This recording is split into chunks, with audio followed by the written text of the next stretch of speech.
Now, there's a quote that reads that those who fail to plan, plan to fail. And when it comes to planning for your children's education, this quote has a great degree of significance.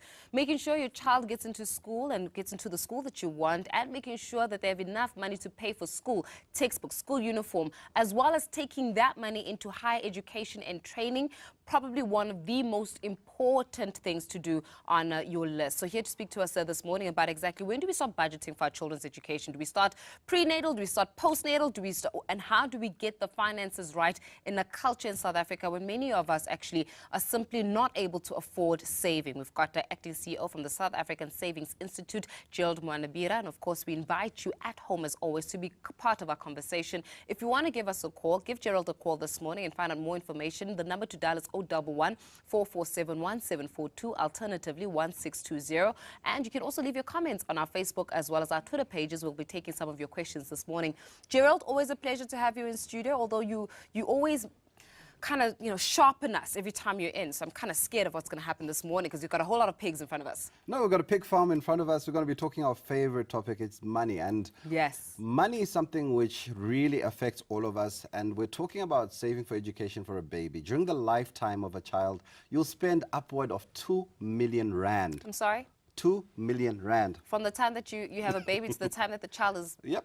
2 million rand. So it's not something which happens by accident. As much as we start thinking of education when the baby bump arrives, we all have intentions and plans to have children. So you can start as early as you can. So someone like you, who Penny said hasn't begun or walked that journey of a child, start saving now because it's getting rough out there. It's expensive to maintain children. It's expensive to clothe them. It's even more expensive to educate them in the best schools. And one of the best ways to really get going is taking out an investment such as a tax-free savings account where you can start saving. For example, a tax-free savings account allows you to save up to 500,000 in your lifetime, maximum of 33,000 a year at 15% annual return. You're looking at probably... So it's tax-free. Tax-free. And that is 500,000. 500,000 in your lifetime. In your lifetime. You can do 33,000 a year for yourself. Okay. And that'll take you about 15.1 years to reach your 500,000. So by the time my kid is 15, I'll have about 500,000 for them to use. You'll have invested 1.74 million. The power of compounding. Remember that annual return I told you about? Long-term JSE average 15%. Take me through. Okay.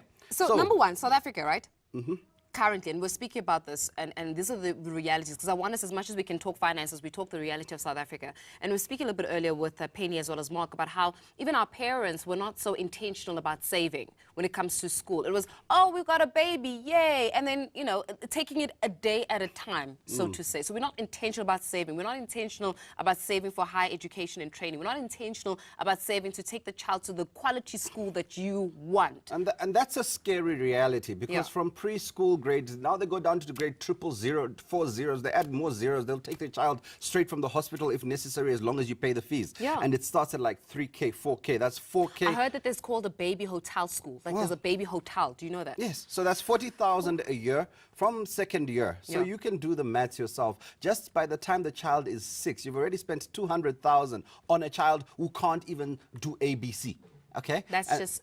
Right now, 200,000. Primary school, you're going to go down probably if you're paying 5,000, 6,000 at the top private schools. Those are actually the medium private schools. The real private schools are around 8,000, 9,000. You're looking at another 500,000. Okay. Secondary schools, it tends to be cheaper for some mysterious reason, 300,000. And varsity, yes, you're looking at another cool, by the time the child is there, 10 years from now, you're looking at cost of about 600, 700,000. So we need to be really conscious about this, because I say 600, 700,000 because most financial planners will make you plan to pay for the tuition, but they forget that this child needs to eat. That's true. They're going to need to live somewhere. True. So you need to actually save double whatever you're planning on tuition. So education should not be an accident. Children are accidents sometimes because you are in love. But the moment you decide you're going to have a child in life, you need to really start planning that education. Other things we can do when the child has arrived is to start investing in the child from birth. The power of compounding. If you start saving as little as 200 rand for your child. 200 rand a month. $100 a month, you can take out a retirement annuity, for example, for your child. Okay. So you can prepare for your child's retirement. Even if you stop paying at 18, that money is just going to keep growing. You can take out a tax-free savings account, just like you did before you had the baby and saved up all that money. The moment the baby arrives, they have an ID number, they have an identity. You take out their own tax-free savings account. They can start accumulating tax-free savings. And that's how it works. Money is about giving it time. And unfortunately, for the real power of compounding to really start kicking in, you need about 12, 13 years, because after 13, 14 years, literally your money doubles every year.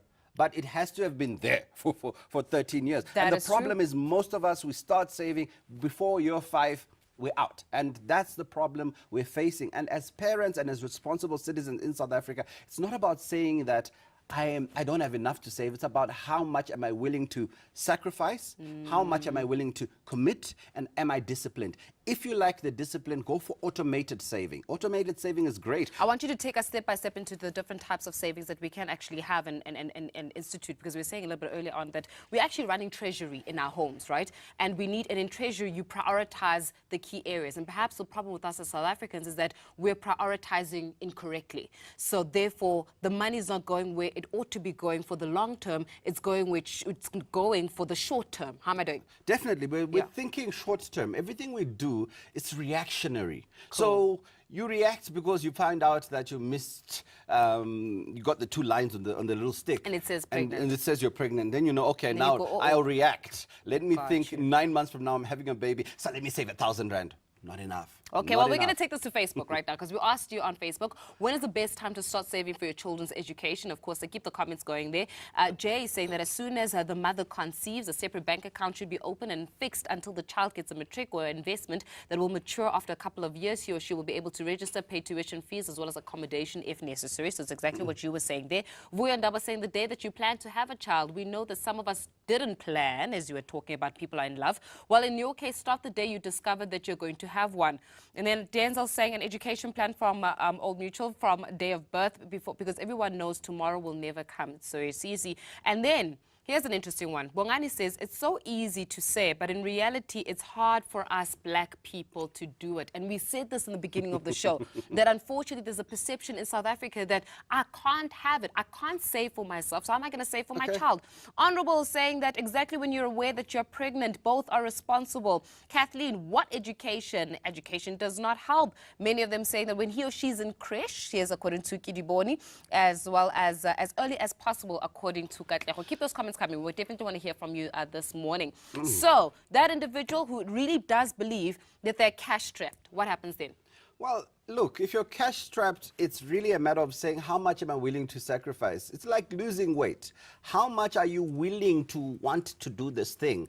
Unfortunately, money is relative, and it's not black and white. I challenge that person who said that us black people. The 10 rand note does not change color when it's in a white hand or a black hand or a brown hand. Doesn't matter. It's 10 rand. Money is a linear equation. So basically, I can calculate and you can calculate how money grows at a very specific rate. It's not black and white. Hold it there. We're going to take Ernest. Ernest from Johannesburg. Good morning to you, Ernest. Good morning to you, ma'am. Yes, go ahead. What's your question or your comment, Ernest? My comment and question is, what about the children that we have that parents don't have work to save any money for school fees? The rich people in our country don't even donate a loaf of bread for the children that we give at the schools. We're talking money here for saving for the education of children. And I think personally that those children that are from the rural areas and from the squatter camps, that they must have an opportunity from us people that's got a little bit of money to save for the children and also feed these children and let them have the same education that our people have. Because this black cars that's driving around with all the big guys, they never stop at the bridge and give a slice of bread to those children. They are too much in a hurry. Our children in the schools, they are suffering. If you see what we are doing, especially from the hill at the moment, that we are doing something to feed those children. Because Ernest, we definitely take your point, and I want to give Gerald an opportunity to answer that. But your point is absolutely noted and is a very valid point. South Africa's socio-economic standing is one where it's got significant inequalities. In fact, I think we're the most unequal society in the world. So in that sentiment, how then do we start marrying the two? I think we start marrying the two by starting to realize that the whole idea of saving and trusting in money or being good stewards of our money starts from childhood. And that's why we've got the pigs here. They're not just an accident. They actually have a very specific purpose. Great, tell us about the pigs. And we start from a young age. So pig number 1, for example, you're going to tell your child, in this pig, you're going to put money in there. Whatever you put in there, it's yours. And you're teaching your child one important financial concept. It's called saving. Pig number 2, yes, you bring it here. Yes. The second pig, and here you're saying, for every 1 rand you put in this pig, I'm going to put another rand at the end of the year. You've taught your child another important concept. Compound interest? And investing. Okay. Pig number 3 comes along. This one is another important pig. You're basically saying that you're going to give. Okay? That's an important thing. The reason why people are struggling with giving is because it's not in our culture. We are too selfish, and we need to start looking at ways of doing that. Do you know that, Gerald, actually a study was done about the givers that are in South Africa, and you'd be alarmed at the numbers about who exactly are the lowest givers. And by the way, white and black sits at the bottom too, as well as, and then it's Asian, and then it's because Muslims, it's cultural. Giving is a culture. Okay, the 4th pig. So we've got saving, investing. We've done one for giving. One is for your religious purposes, where you're saying, God, I must tithe. Whether you're Muslim or whether you're Jewish or whether you're Christian. Whether you give to a soup kitchen. It doesn't matter, but it's important. Again, now you've got 2 pigs which potentially are there to teach you to give. Yeah. And then the last pig, because our children are complicated, give them another one to save for another goal, because you'll never get a child to do one goal. And then your child is going to learn, and they're going to try tricks. These pigs were taken from my child's bedroom. So they start taking from one and putting into the other, but they soon learn that the most important pig is the investment pig. And then they soon learn that I should keep more money in there, I should give it. And normally, yes, for a while, they'll realize that the God pig and the giving pig sometimes have very little. But that's where the parental influence comes in. So now you as a parent are teaching your child money.